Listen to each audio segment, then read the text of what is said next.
غلام حسن امین نے انتخابات کے اعلان پر رد عمل ظاہر کرتے ہوئے کہا کہ جموں کشمیر اسمبلی کے انتخابات کا اعلان نہ ہونے سے کافی مایوسی ہوئی ہے۔ انہوں نے کہا کہ اگر لوک سبھا کے چناؤ ہو سکتے ہیں تو اسمبلی کے کیوں نہیں۔ جموں کشمیر پردیش کانگریس کمیٹی کے وائس پریزیڈنٹ غلام نبی موگا اس وقت ہمارے ساتھ موجود ہیں، سیدھے ان سے بات کرتے ہیں۔ سر، جس طریقے سے الیکشن کمیشن نے لوک سبھا کے انتخابات کا اعلان کر دیا ہے، لوگوں کو کافی امیدیں تھیں کہ ون نیشن ون الیکشن کی شروعات جموں کشمیر سے ہوگی، لیکن ایسا ہو نہیں پایا۔ دیکھیں، ہم لاسٹ ویک میں ان سے ملے الیکشن کمیشن سے، خود اس وقت تو ابھی ایک ہی ہیں، اب تو 3 بن گئی ہے، تو ان سے ہماری بات ہوئی تھی یہاں ہی SKICC میں، اور ہم نے ڈیٹیل ان سے بات کی، یہ استدعا بھی کی، ریکویسٹ بھی کی کہ ابھی پچھلے 10 سال سے یہاں الیکشن تو نہیں ہوئے ہیں، تو ہمارا حق بنتا ہے، اور ڈیموکریسی ہے،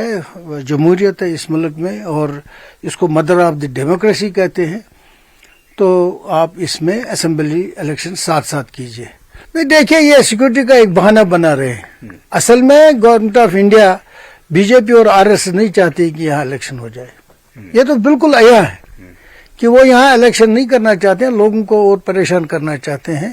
وہ چاہتے ہیں، گورنمنٹ آف انڈیا نہیں چاہتی۔ الیکشن کمیشن پہ تو ان کے ہاتھ میں ہے سب کچھ، کسی کو بھی سیکورٹی بنا پر آپ یہ ایسے ہی لگانے کی، یہ تہمت لگانے کے لیے یہاں سیکورٹی ٹھیک نہیں ہے، یہ تو بات تو نہیں بنتی۔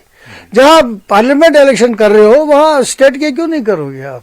اور ہمارا حق بنتا ہے یہ کہنے کے لیے، لیکن آج ہمیں پتا چلا، ہماری بڑی نا امیدی ہوئی، اور this is the biggest disappointment for اس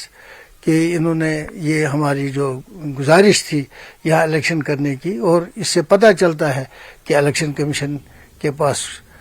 بھی اس معاملے میں ہمارے ساتھ نہیں ہے، ڈیموکریسی کے ساتھ نہیں ہے، وہ بھی گورنمنٹ آف انڈیا کے